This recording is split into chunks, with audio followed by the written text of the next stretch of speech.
This program is proudly brought to you by Ray of Light, Madonna's new #1 album. Hi, I'm Molly Meldrum, and welcome to our Madonna special. Now, a few weeks ago, I caught up with the lady herself, and we not only talked about her new album called Ray of Light, but we talked about life in general. We had a few laughs, we had a few tears. So without any further ado, let's go to Los Angeles and to Madonna. Well, listen, welcome to Australia yet again, via television. First of all, congratulations on the album. Must be very excited about this one, surely. Yeah, I'm very fond of it. Yeah? Yes. I was thinking about, you know, on the plane coming over, how long I'd known you, the good times, the bad times, the laughs and everything else. But you have weathered this very well, in so many ways. I mean, has it been hard? Being famous? Well, it's taken me 15 years to sort of deal with it gracefully, I think. I mean, in the beginning, it's a rush. You don't know what you're in for. You're really excited.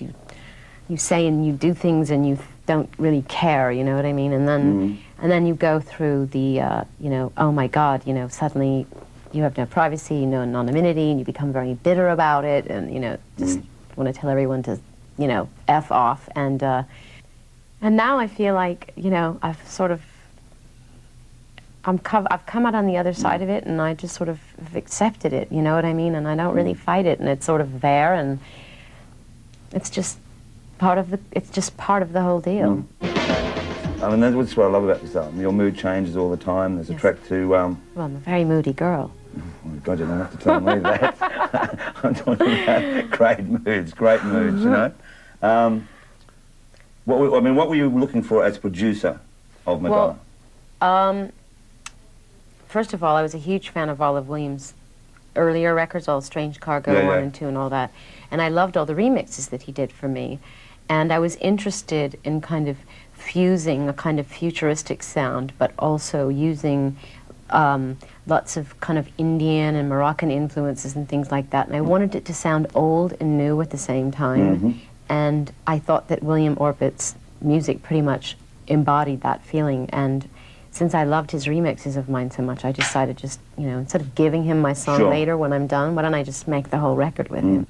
Then you use one of your old friends, in Patrick Leonard, who has come up with some ripper of the songs in the past and some fantastic songs on this, you know? Yeah. With Patrick Leonard, can I ask you, what has been your favourite track with him before? That we ever wrote, ever? Ever wrote. Like a Prayer. Yeah? No question. Yeah. Other tracks, favourite tracks. I mean, there's so many you wrote Pat? with him. Yeah. I mean, you wrote a whole album with him. God, remind me of songs I did with him. I'll give you the whole list if you like, you know. Spanish Eyes. Yeah, that's beautiful. I love I'll Remember. I love that track. Hanky Panky. Love that, yeah. That was a fun track. Yeah. Before I get too cranky, you better like Hanky Panky. Bonita. La Isla Bonita. Yeah, love that. I mean, that's up there with Like a Prayer. La Isla Bonita. I mean, let's take that track. I mean, if you take it back, that was sort of almost the pre-Evita of Madonna, way back, I guess, you know? Yeah, there are no coincidences. Doing Evita, and the wonderful visions and visuals, I should say, and the way that film panned out, it must have been fun when you talk about those rhythms, those sambas, and that, just to do that I love Latin film, music, you know? yeah. Well, I didn't, I usually try to get one song on every record that's got a bit of a Latin feel to it, and that's why that was one of the reasons also that I felt so compelled to do that movie, because just the whole connection with Latin music. Don't cry for me, Argentina. Secretly, now be honest with me here, were you able to go like that to the critics and to some of the people that have been real bitches to you about getting that wrong? Or did you think, no, I won't even think about it? I never did that. No, I did it, I did the work, I was proud of the work, and I didn't waste any time thinking about the critics, because at the end of the day, they're still going to say shit about me, and I don't really care.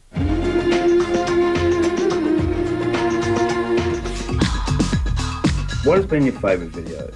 Ones that you've really enjoyed, had fun with, and felt that they really did do something for you at the time? Well, I had a great time doing Vogue, the video to Vogue, and I love that video, and also Take a Bow.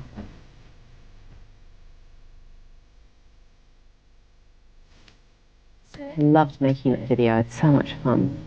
Great time in Spain, and I love the way it ended up. Human Nature. Yeah. Yeah, I love doing that too.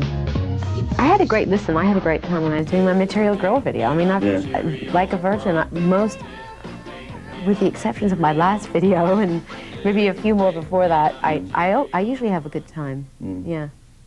But this last video we were shooting in the desert, and it was so bitterly cold. We were all freezing. It's kind of like I go to the desert and have a mystical experience.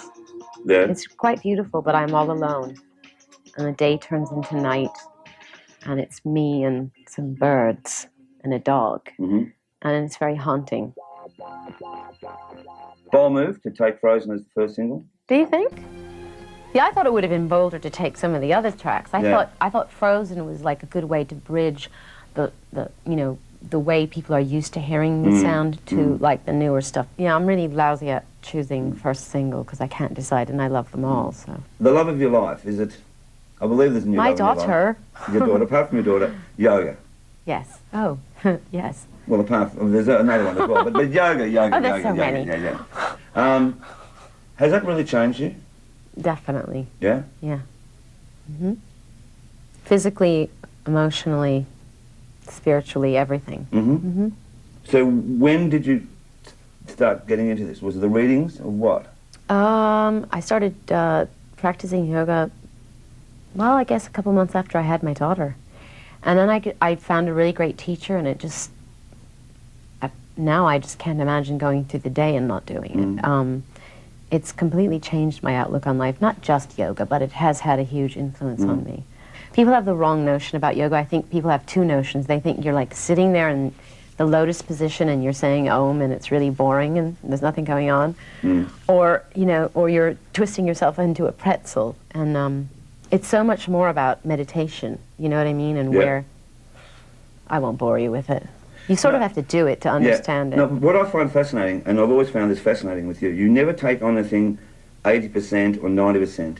It's almost 200%, you know? If I like it, if I'm into it, yeah, I throw myself into it. Well, you do. I mean, like when you were going to gym and getting up and training every morning, I mean, I defied anyone that could do that. And you'd have even late nights and could still be up there bloody 5 o'clock in the morning doing your thing, you know? Did that take anything out of you? I mean, to try, well, you were fit, to be fit all the time, to be that dancer, to be on the road and... Well, I was... Because physically you've changed a bit. Yeah, and at that time in my life, it felt like the right thing to do, and I think I approached working with my body in a much more aggressive way. In retrospect, now that I'm doing yoga, I think that I actually did myself a disservice, because the way I was working out drained me. It took away my energy, and yoga gives you back energy.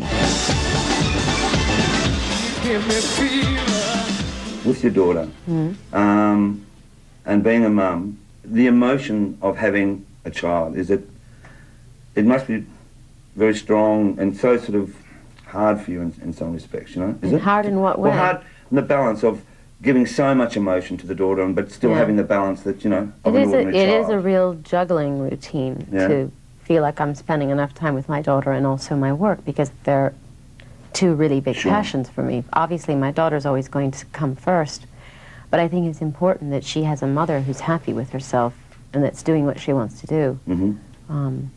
Still, she's changed my life immensely. I have no free time. Never forget who you are, butterfly. Never forget where you come from love. You've embodied so many things, I mean, and certainly life itself, in so many different ways, and different sorts of people, different sex genres, etc., you know? Have you enjoyed all of that? I mean...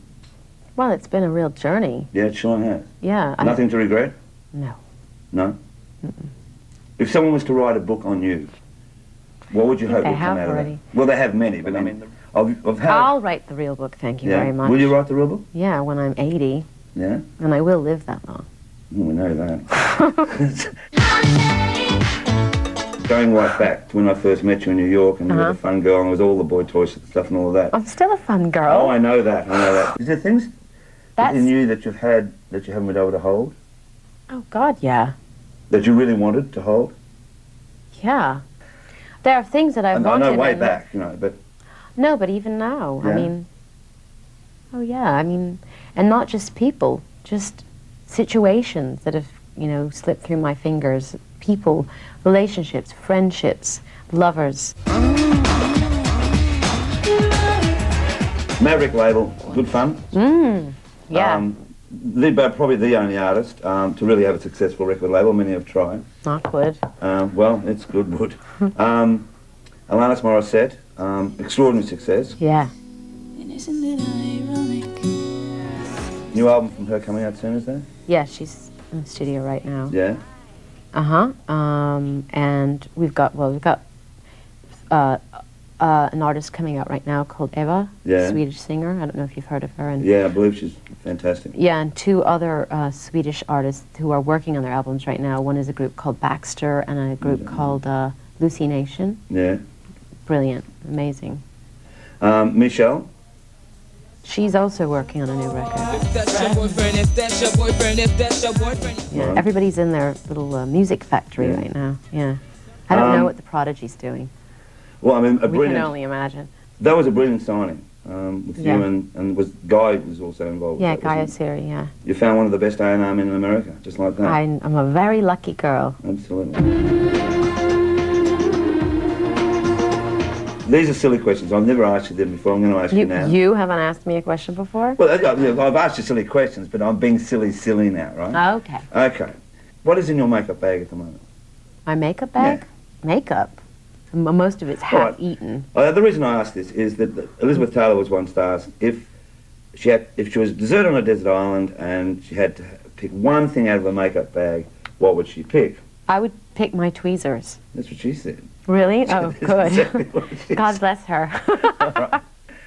Books you're reading at the moment, because you're an avid reader. I don't know when you get time to read all this, but I'm reading a book called Memoirs of a Geisha. yeah, Have you heard of it? no, No. It's a true story about a geisha, who became like one of the most powerful geishas in Japan during World War II. right. It's brilliant. Future projects in filmmaking. What?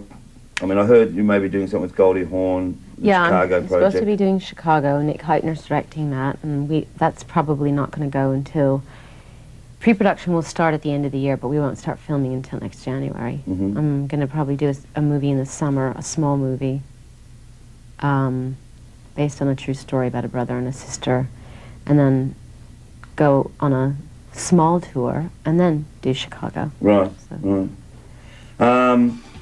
On the touring side, what? Like, what am I going to do on stage? Well, no, I mean, are you going to go on tour? Are you going Yeah. to tour this album? Mm-hmm. Now, this will be different for you because surely with going into yoga, Mm-hmm. as opposed to when you were so into the gym and that. Yeah, but I have more energy now. You have? Mm. So you'll be able to dance. Yeah, but who says I'm going to do that? I don't want to Well, repeat I'm not myself. asking. I'm not assuming these things, you know. I mean, you can be sure I'll be moving around. I'm not exactly how I'll be doing it, but Well, you no, know, no. I think that the yoga and actually is going to help me with my endurance. Absolutely. Obviously, you have to make America your home, and certainly, I mean, as the audience gets older, there's going to have to be a settled place for her. If you were really given, Like, okay, where would I go? yeah, and says, well, you've got to spend time here, you know, I want to go to Cuba. to Cuba, Yeah, yeah. I'm dying to go there. I love Cuban music, and my daughter's half Cuban.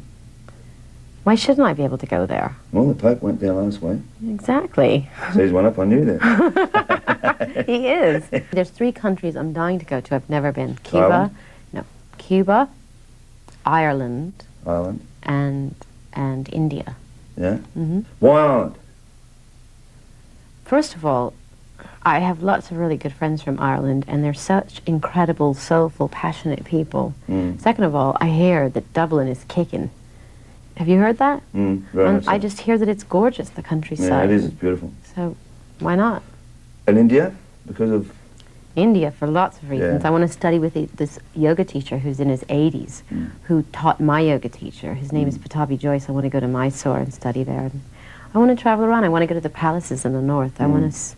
I mean, I love Indian culture and the clothes and the food and the jewelry and the jewelry and the jewelry.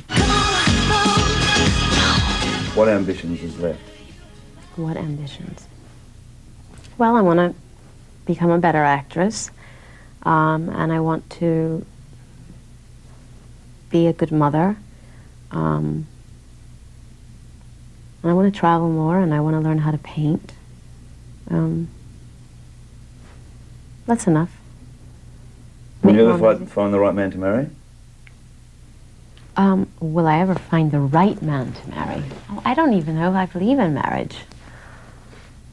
So I don't know about that. Right. Well, to you, sort of like a Bette Davis thing, of one of her things. She once said, was it fasten your safety belt, it's going to be a bumpy ride or a rocky ride. That too. Have you ever released that safety belt at any stage? I don't think I'm wearing a safety belt. No? No. You've never put it on? No, that's why I've got so many bumps on my head.